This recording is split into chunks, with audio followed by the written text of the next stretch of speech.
Tucker Carlson wasn't the only one who was named in the Dominion lawsuit or had those embarrassing types of texts leak. So do you think that this is a domino effect where he's the first person to go and perhaps the largest profile, but others, both talent and executives, might follow suit?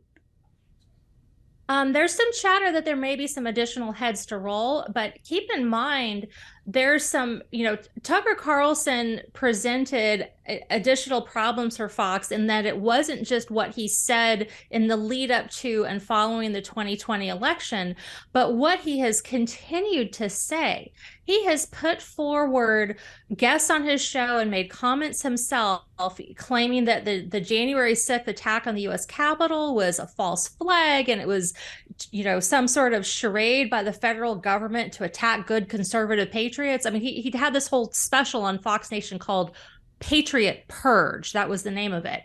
And he not too long ago had gotten additional footage from January 6th inside the Capitol and used the moments where the protesters were being peaceful to claim that the charges that it was a riot and that this was all terrible, these people committed crimes, were false and misleading.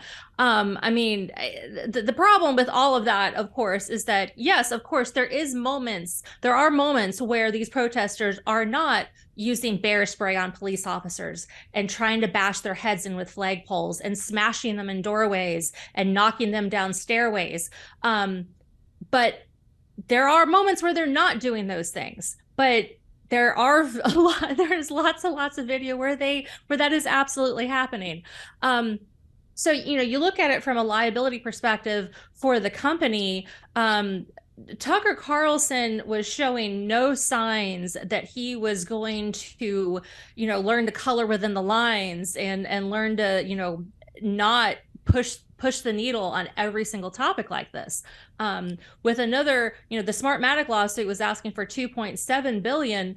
There's no guarantee that they'd get anywhere close to that, but Dominion sued for 1.6 billion and settled for just under half that. These are very real threats.